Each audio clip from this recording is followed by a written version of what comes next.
tratamiento.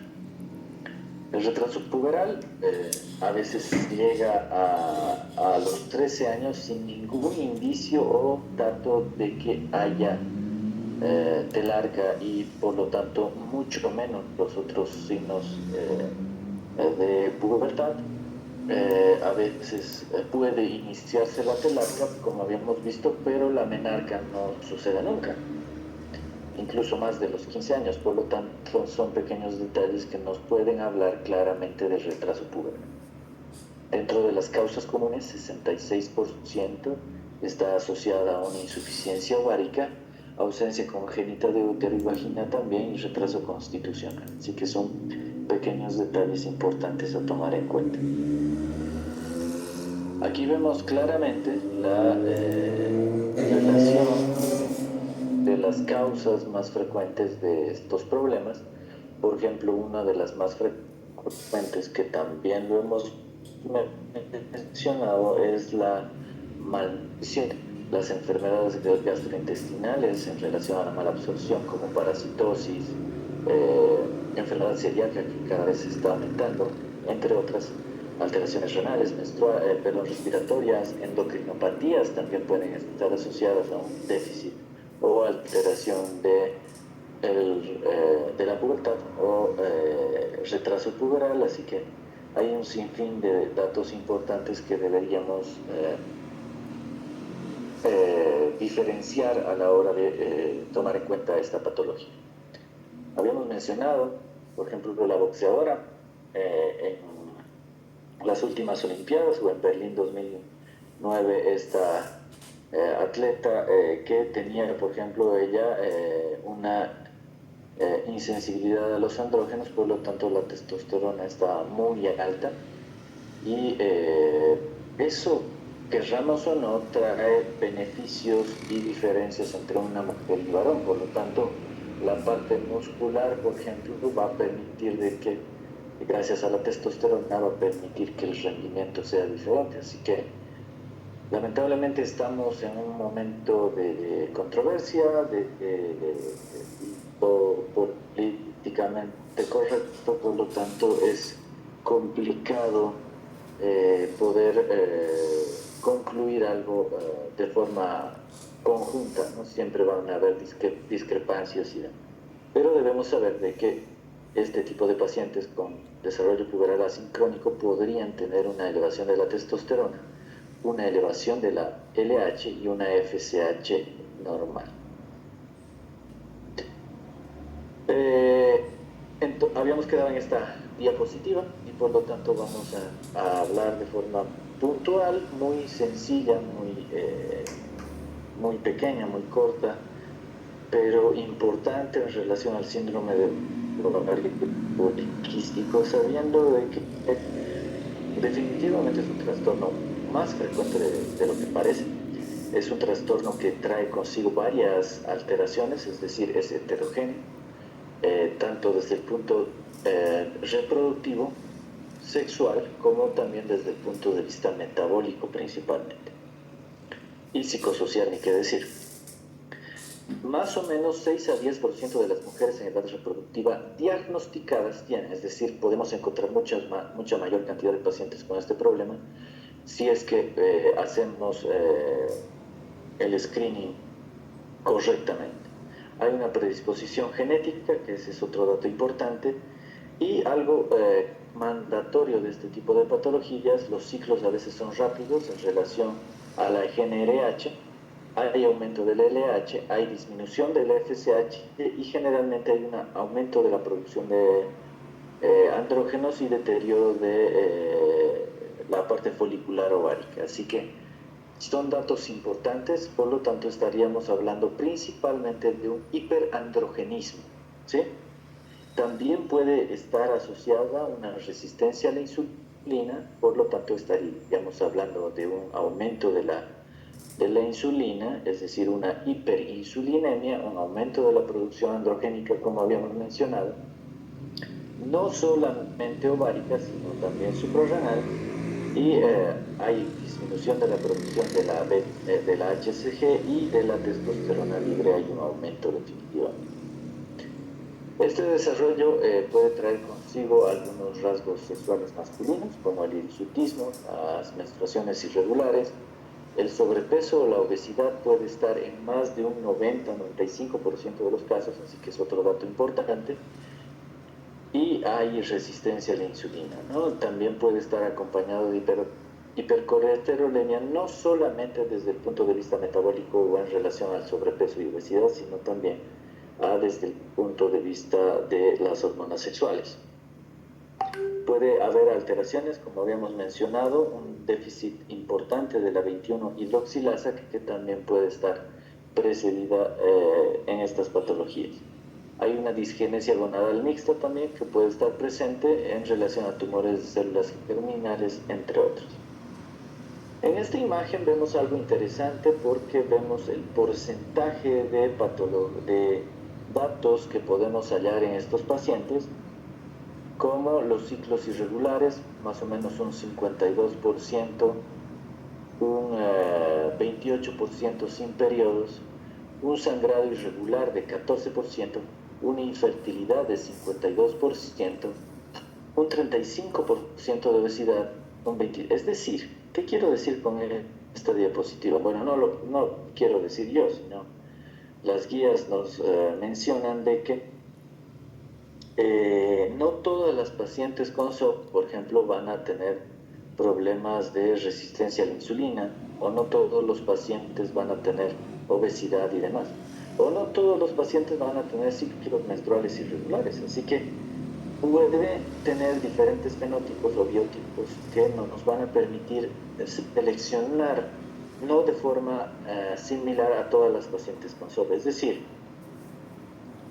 las personas que han atendido partos, debemos saber de que no todo parto es igual a otro, definitivamente.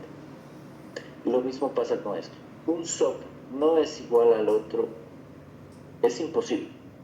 Por lo tanto, nosotros debemos tratar de determinar qué tipo de SOP tiene para poder concluir con algún tipo de tratamiento. Por lo tanto, lo más importante no es tratar de forma aislada, sino de forma integral, y por lo tanto, la base del tratamiento de una paciente con SOP, más que darle metformina, más que darle antagonistas de la aldosterona, es permitir al paciente de que baje de peso.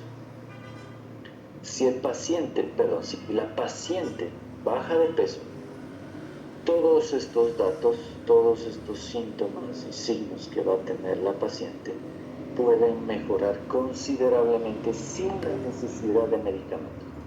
¿Los medicamentos pueden traer consigo beneficios? Sí, por supuesto que sí, pero no tratan el problema, solo quitan las molestias, mejoran la sintomatología, pero nada más. Por lo tanto, si tenemos chance de tratar a estos pacientes, la primera recomendación que deberíamos dar es que bajen de peso. Y eso es controlando la dieta y realizando actividad física definitivamente, sabiendo de que estas pacientes están en edad reproductiva, por lo tanto son jóvenes y por lo tanto no habría ninguna restricción en cuanto a actividad física se refiere. Así que es de vital importancia que tomemos en cuenta. Y para que entendamos mejor todo esto, vamos a hablar de los criterios de Rotterdam que debemos tomar en cuenta en cuanto a oligoovulación, es disminución de la ovulación, por todo lo que hemos hablado, signos clínicos o bioquímicos de hiperandrogenismo, ovarios poliquísticos en relación a la ecografía transvaginal, y finalmente la exclusión de otras patologías que presenten hiperandrogenismo y oligoovulación. Por lo tanto, hablamos de diferentes subtipos y aquí me van a demostrar algo. En el subtipo A vemos oligoovulación, hay un hiperandrogenismo clínico y de laboratorio, y hay una ecografía que demuestra de que hay definitivamente los quistes de ovario. En cambio, en el subfenotipo B hay oligoovulación, hay hiperandrogenismo, pero miren, no hay ecografía, por lo tanto la ecografía no se toma en cuenta. La ecografía puede salir normal y hablar de poliquistosis renal, digo, ovárica, así que es un dato importante a tomar en cuenta. Hay un subtipo C que nos habla de hiperandrogenismo, nos habla de una eco compatible, y un subfenotipo D, perdón, que nos habla de oligoovulación y eco compatible con SOP. Así que hay que hacer un diagnóstico de exclusión, no es sencillo y no deberíamos manejar a todos en el mismo saco, en la misma bolsa. Deberíamos manejar a todas las pacientes de diferente forma y tratar de hallar el cuadro real para que nosotros trabajemos en base a eso. Hay un porcentaje mínimo que no tiene sobrepeso, por lo tanto, y no tiene resistencia a la insulina a esos pacientes, definitivamente no sería necesario indicarles metformina. Así que es un dato de vital importancia a tomar en cuenta. Aquí vemos una imagen muy interesante en la cual vemos el ciclo menstrual normal, donde se ven o se observan los picos de algunas de las hormonas que debemos tomar en cuenta. Y vemos también en el SOP, en el síndrome de ovario poliquístico, miren las hormonas cómo están. Están completamente aplanadas y no hay consigo datos importantes en la secreción o no de hormonas sexuales. Así que estos datos también deberíamos vigilarlos cuando veamos este tipo de pacientes. Y yo les pregunto entonces, ¿qué exámenes deberíamos solicitar a las pacientes que tienen este tipo de problemas? ¿Qué exámenes solicitarían para determinar algún problema patológico en cuanto a SOP? ¿Qué tipo de qué? Chicos, ¿siguen ahí? Somos 20. Sí, Doc. Doc, ¿como para diagnosticar SOP como tal o cómo? ¿Cuál es la pregunta? Sí, para diagnosticar SOP, ¿qué exámenes laboratoriales solicitarían para más o menos dirigir y confirmar su diagnóstico? FSH, LH, Ya, ¿qué más?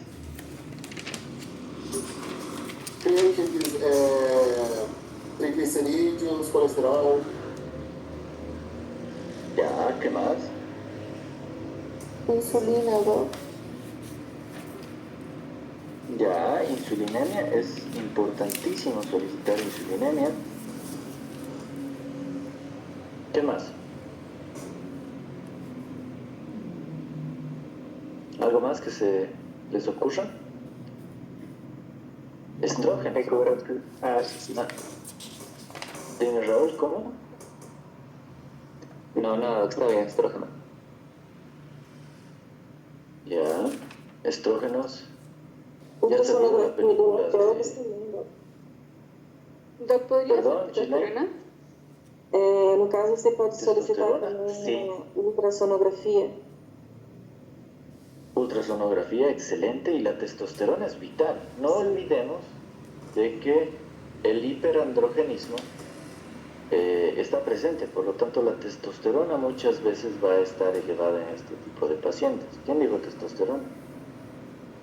Yo, Florencia, excelente. Entonces es importante tomar en cuenta la testosterona, ¿sí?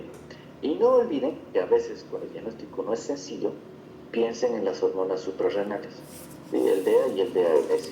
También pueden tener testosterona normal, pero el DEA y el DAS van a estar alterados. Así que es importante ver desde ese punto de vista cuando vean a estos pacientes. La glucemia y la insulinemia también no deben faltar en estos pacientes para dar un diagnóstico certero y ayudar a los pacientes. Por ejemplo, si el tema es más suprarrenal, electrolitos, no deberían faltar electrolitos. Los electrolitos también pueden estar alterados. ¿Qué pasa si tengo un potasio bajo y un sodio alto y tengo alteración a nivel de glándula suprarrenal con poliquistosis renal? Debería pensar en solicitar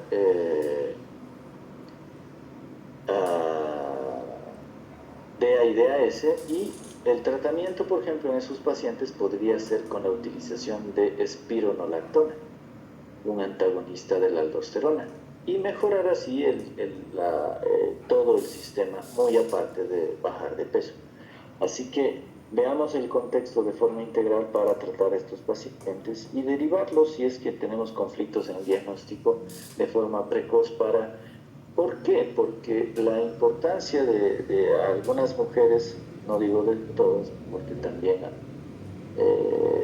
actualmente hay muchas mujeres que no quieren tener bebés, es reproducirse. Así que ese debe ser el fin. Lamentablemente dejamos pasar, no hacemos controles ginecológicos de jóvenes y directamente ya cuando la paciente tiene 30, 40 años queremos solucionar el problema y no hicimos ningún tratamiento previo antes, que podría ser mucho más sencillo y no traer tantos problemas actualmente. ¿Sí? Así que debemos tomar todo eso en cuenta. Entonces miren estas imágenes que son importantísimas. Entonces el tratamiento puede estar mediado por anticonceptivos para regular los ciclos menstruales y demás, mejorar esos picos hormonales que deberíamos tener. También se puede utilizar ahorradores de potasio, los mal llamados actualmente ahorradores de potasio, como son los antagonistas de la aldosterona. Raúl, ¿quieres decir algo? Luego, en cuanto a los anticonceptivos, se usa los progestágenos, ¿no es cierto? Pero vi que hay de primera, segunda y tercera, cuarta generación. ¿Cuál es el más recomendable, no? Depende del paciente, depende de la paciente. No puedes utilizar cualquiera, es decir, como habíamos mencionado, en todas las pacientes lo mismo. Y debes ver los picos y el momento en el cual se presentan alteraciones. Por lo tanto, el seguimiento debe ser más estricto. No es sencillo manejar un SOP. Por lo tanto, ¿qué pasa si el problema es más problema de estrógenos o el problema es más problema de testosterona? Deberías vigilar en cuanto a eso y determinar cuál es el mejor progestágeno o anticonceptivo a utilizar. Así que debes ver la paciente para determinar eso. La metformina, que es el más común, es uno de los excelentes medicamentos que se puede utilizar. Lamentablemente se utiliza en todas las pacientes con SOP y hay algunas pacientes que no tienen resistencia a la insulina. Así que hay que manejar con pinzas esto y no manejar de forma absolutamente, valga la redundancia, a todos los pacientes. La progestina, el DIU, que también puede ser útil, pero no es muy recomendable. Ahora, finalmente, la menopausia es la interrupción, es la última menstruación que se va a dar y debe estar posteriormente con una amenorrea más de 12 meses. ¿Sí? Es más o menos con una media de 51 años, se da mucho más precozmente en fumadoras y el tratamiento debe ser en base a lo que necesita, primero psicológico, porque puede traer consigo serias alteraciones psicológicas. Habíamos hablado del tema vascular, que no debe ser un detalle menor. No olviden que la hipertensión arterial, el riesgo cardiovascular aumenta justo a partir de este momento, por lo tanto, darle la importancia necesaria a la menopausia, que es un momento vital y muy molestoso y que trae consigo alteraciones en la vida diaria de la persona. Otra cosa importante que debemos tomar en cuenta son los trastornos menstruales como sangrado uterino anómalo, la menorrea, la dismenorrea, que también son importantes. Determinar que un tercio de las visitas al ginecólogo se puede dar por un sangrado anómalo, es decir, es un gran porcentaje. Y ¿qué pasa si tengo una paciente de 80 años con sangrado uterino anómalo? ¿En qué pensarían? En un cáncer de cervix, doctor. Definitivamente cáncer de cervix, así que deben hacer sus controles rutinarios. Yo sé que a veces es incómodo, pero necesitan hacer los controles rutinarios, lo mismo que en el varón. Y más si tienen antecedentes de cáncer en la familia, hacer sus controles rutinarios con el urólogo en los varones y con las mujeres con el ginecólogo. No olvidar eso. El tratamiento, ver el tipo de patología. A veces simplemente con tratar una patología tiroidea puedes resolver cualquier trastorno hormonal y también administrando hormonas. Esto ya salió a discusión en la anterior clase, en la cual dijimos de que podríamos utilizar hormonas tranquilamente en los pacientes viendo riesgo-beneficio en relación a la parte cardiovascular. Así que no olvidemos ese pequeño detalle también. amenorrea también es de vital importancia que tomemos en cuenta la primaria en este caso y la secundaria también, viendo o determinando de que la secundaria es una patología muy frecuente, es mucho más frecuente que la primaria y debemos tomarla en cuenta. Y algo importante que también lo hemos tocado, nunca creer en el no embarazo de una mujer. ¿Sí? Debemos confirmar de que estas pacientes no tienen embarazo para poder iniciar tratamiento o manejar la patología. Así que no olvidemos tomar en cuenta todos estos detalles cuando veamos estos pacientes. Y todo va a estar mediado a la dependencia de la patología. La dismenorrea va a estar en relación a los fármacos y a un tema no farmacológico, por lo tanto también debemos preguntar todos estos detalles. Y nada más, ahí vamos a concluir. No sé si alguien quiere comentar algo, decir algo, ya que me queda 1 minuto y medio nada más. Sobre todo quisiera saber si tienen alguna pregunta sobre el examen.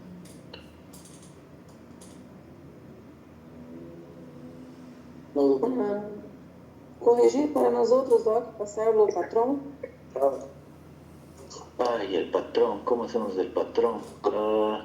Mañana les voy a pasar el patrón a los chicos que rotan conmigo y ellos que les pasen, ¿les parece? Bem, Mañana creo que pasa Raul. Raúl y Fabi. Uy, los más chichosos. ¿Listo? Ok, bien, entonces quedaríamos en eso. No sé si alguien más tiene algo más en el tintero. Un gusto y espero que la siguiente nos veamos presencialmente y no virtualmente, que es un poquito incómodo. Sí. Hasta luego. Todo. Hasta luego, doctor. Un gusto. Chao. Buenas noches. Buenas noites. Buenas noites, doutor. Chao, Tania. Chao.